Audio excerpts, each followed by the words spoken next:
Court ने कहा है कि दिल्ली के लिक्विड स्कैम में फंसे अरविंद केजरीवाल जी को और 2 हफ्ते जेल में बिताने पड़ेंगे, क्योंकि सीबीआई और ईडी का कहना है कि वो हमसे सहयोग नहीं कर रहे। बट वही दूसरी तरफ उनके पार्टियों के नेताओं का कहना है कि केजरीवाल जी का जो सहयोग का बहाना करके ईडी और सीबीआई उनसे इलेक्शन के जो भी प्लान्स आउट वगैरह है वो उनसे निकलवाना चाहते हैं।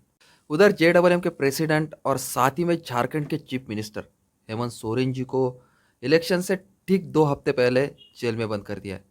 आरोप की तो उन पर कुछ भी कमी नहीं है।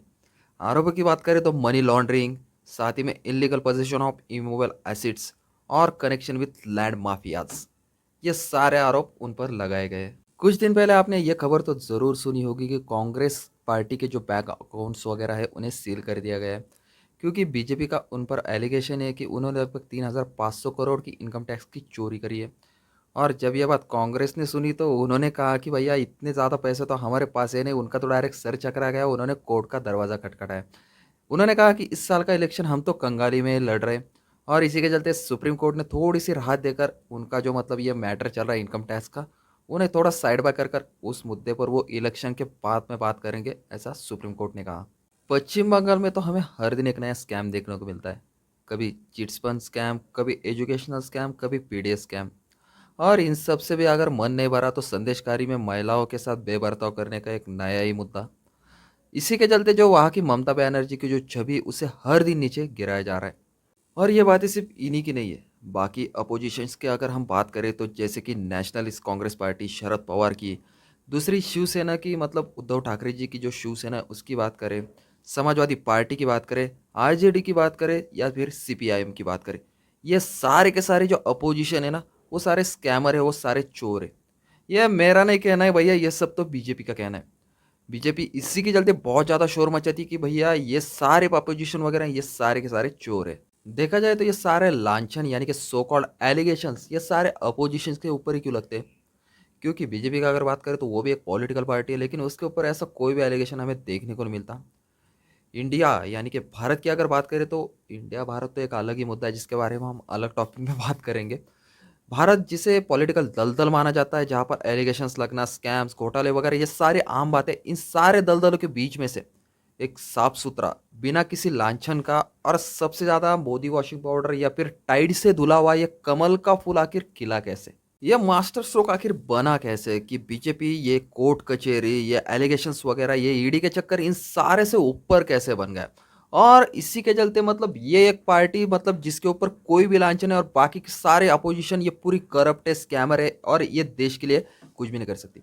वैसे माना जाए तो कोई भी पॉलिटिकल पार्टी साफ सुथरी नहीं होती, ये लोगों को खुद को डिसाइड करना चाहिए। लेकिन क्या करे भैया, लोगों का माइंड और आइडियोलॉजी चेंज करना आज के इंडिया में तो कोई बड़ी बात नहीं है।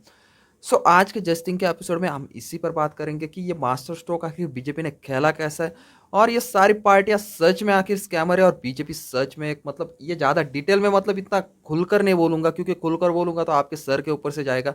लेकिन कुछ फैक्ट्स के ऊपर तो आज की इस वीडियो में हम ज़रूर बात करेंगे। अगर आप चैनल पर नए हो और आपको ऐसे टॉपिक में सच में इंटरेस्ट है तो चैनल को सब्सक्राइब करना ना भूलें, क्योंकि ये आपके लिए तो फ्री है लेकिन मेरे लिए बहुत ज़्यादा इंस्पायरिंग है।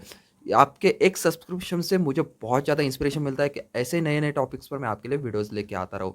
तो चलो फिर वीडियो शुरू करते हैं। सबसे पहले बात करते हैं एक एग्जाम्पल से। आपने कुछ दिन पहले यानी कि लगभग 12 से 14 साल पहले एक स्कैम के बारे में सुना होगा, जिसका नाम था स्पेक्ट्रम स्कैम। स्पेक्ट्रम स्कैम आपको नहीं पता होगा, लेकिन 2G स्कैम के बारे में तो आपने ज़रूर सुना होगा, क्योंकि यह एलिगेशन इतना बड़ा था कि इस एलिगेशन में लगभग कांग्रेस जब उनकी सरकार थी उन पर यह एलिगेशन था कि उन्होंने लगभग 1.75 लाख करोड़ रुपीस का घोटाला किया है इस स्पेक्ट्रम स्कैम के चलते। स्पेक्ट्रम्स की अगर बात करें तो जो भी वेव्स वगैरह हवा में होती है, मतलब जिसके ज़रिए वेव्स वगैरह ऑप्टेट होती है, स्पेक्ट्रम वैसे तो नेचुरल रिसोर्स है हवा में, और उसी के ऊपर ही वेव्स वगैरह जो हम जिस पर कॉलिंग पर बात कर पाते हैं, जिसके ज़रिए हम नेट यूज़ कर पाते हैं, जिसके ज़रिए आप अभी के वक्त में ये वीडियो वगैरह देख रहे, ये सारी जो वेव्स हवा में होती है उन्हें ही स्पेक्ट्रम्स कहा जाता है। और इसी के चलते जो स्पेक्ट्रम्स वगैरह होती है उस पर तो देखा जाए तो हमारे गवर्नमेंट का भी नहीं, ये पूरा नेचुरल रिसोर्स है, इस पर पूरे ह्यूमन भी का। लेकिन जिसमें अगर वेव्स वगैरह किसी एक पर्टिकुलर कंपनी की, नेटवर्क की किसी भी वेव्स को अगर ऑपरेट करना है तो उस पर एक पर्टिकुलर कंपनी का हक होता है। और इसका हर साल ऑक्शन वगैरह होता है। बट जब कांग्रेस की सरकार थी तो उनके दौरान ये ऑक्शन नहीं किया गया। उन्होंने ये ऑक्शन सिस्टम को बंद करके डायरेक्टली एक कंपनी को ये पूरा स्पेक्ट्रम्स वगैरह बेच दिया। यानी कि पर्टिकुलर एरिया में ये कंपनी ये स्पेक्ट्रम ऑपरेट करेगी।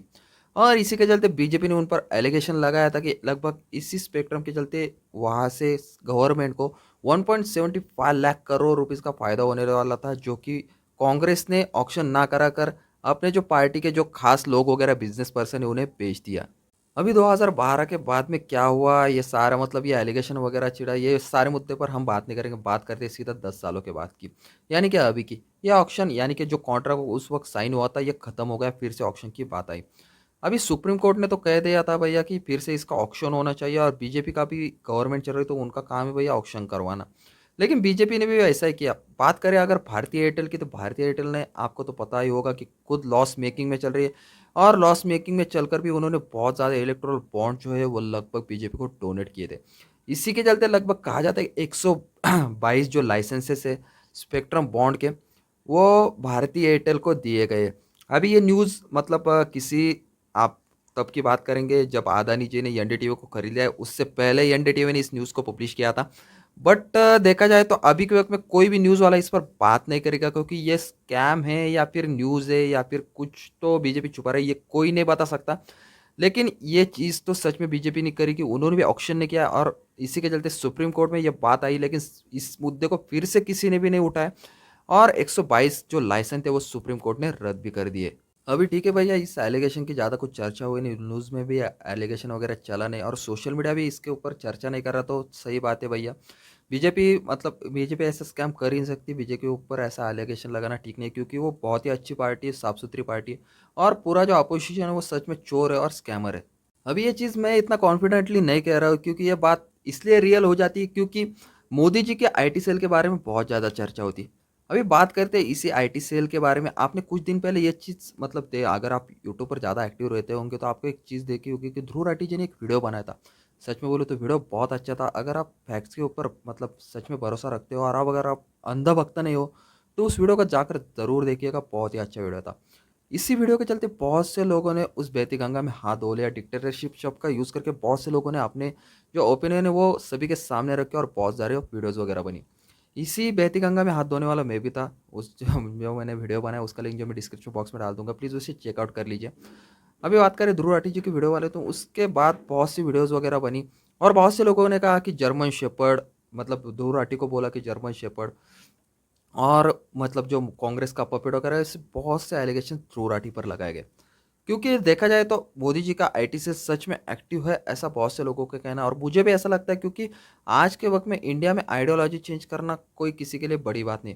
आप सिर्फ धर्म और जाति की बातें थोड़ी सी यूट्यूब पर और थोड़ी सी कुछ सोशल मीडिया वगैरह इस पर चला दो भैया, लगभग 80% जनता, 80 नहीं, ज़्यादा से ज़्यादा 90% की भी बात करूँ ना, 90% जनता को तो आप एक चुटकी में कंट्रोल कर सकते हो, वो भी थोड़े से एजेंडे को चला के। और इसी आईटी सेल के चलते आपको एक चीज़ नोटिस हो रही होगी कि आपको सभी जगह पर राहुल गांधी जो पप्पू जी के रूप में दिखते हैं, और मोदी जी वो डायरेक्टली गॉडफादर के रूप में दिखते हैं।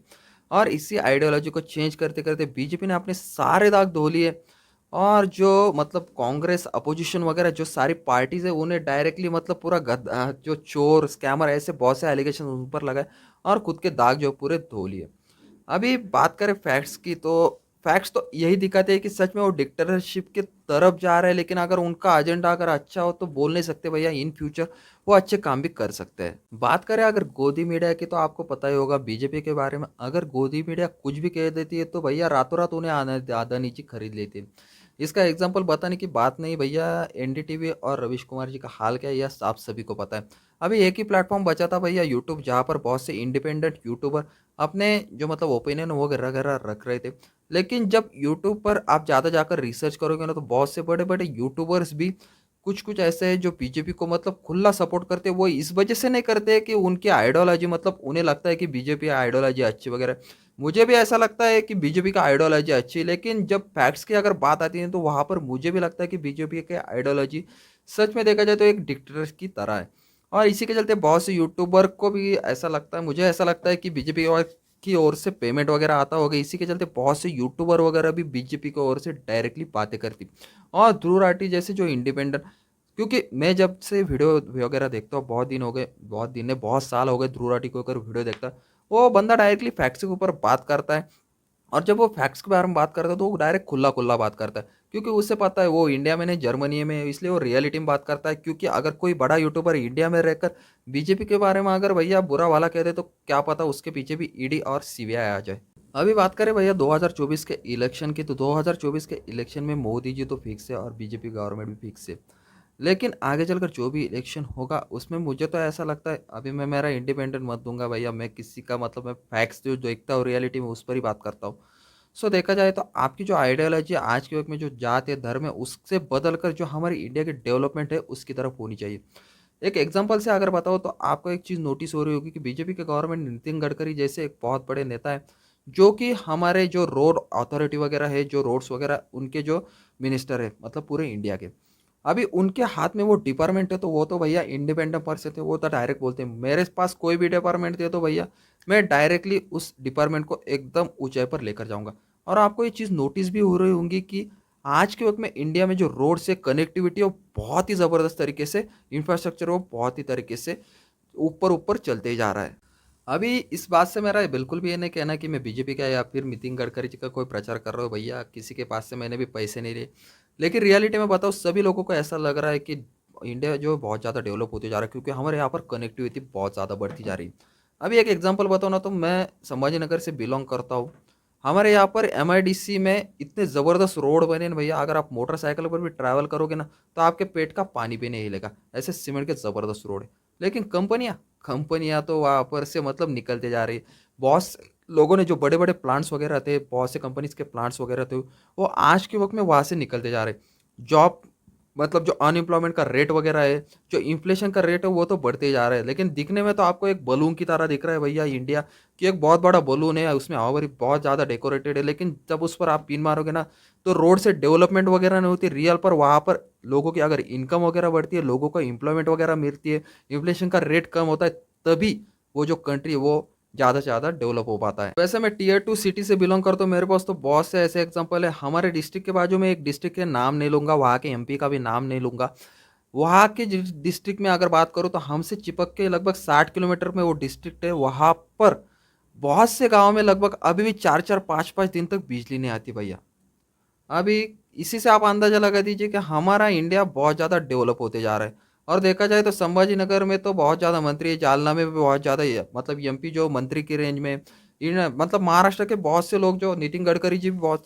अभी महाराष्ट्र कितना डेवलप होना चाहिए, और महाराष्ट्र जैसे डेवलप जो स्टेट है वहाँ पर भी ऐसे कहा है जहाँ पर अभी भी 4-4 5-5 दिन तक बिजली नहीं आती। अभी इसी का अंदाजा आप लगा सकते हो कि आपको दिखने में ऐसा लग रहा है कि कनेक्टिविटी बढ़ रही है भैया, पेट का पानी नहीं हिल रहा, रोड ऐसे ऐसे बन रहे, लेकिन रियलिटी में देखा जाए तो लोगों की इनकम और लोगों का जो मतलब अनएम्प्लॉयमेंट रेट है ना, वो ज़्यादा से ज़्यादा बढ़ते जा रहा है और लोगों की इनकम घटती जा रही है। आई होप कि आप सभी को मेरे ये फैक्ट्स वगैरह अच्छे लगे होंगे। वीडियो अच्छे लगे तो वीडियो को लाइक कीजिए, नए हो तो प्लीज़ चैनल को सब्सक्राइब कीजिए और इस वीडियो को ज़्यादा से ज़्यादा शेयर कीजिए, क्योंकि मैंने जो फैक्ट्स है वो रियलिटी में बताया। अगर आपको इस ऐसे फैक्ट्स अच्छे लगते हैं तो इस वीडियो को ज़्यादा से ज़्यादा शेयर कीजिए, क्योंकि ऐसे फैक्ट्स के बारे में बहुत से लोग बातें नहीं करते, और जो यूट्यूबर सच में बात करता है तो उसके ऊपर तो भैया मोदी जी का आईटी सेल तो उसकी ठोक देते। And thanks for watching.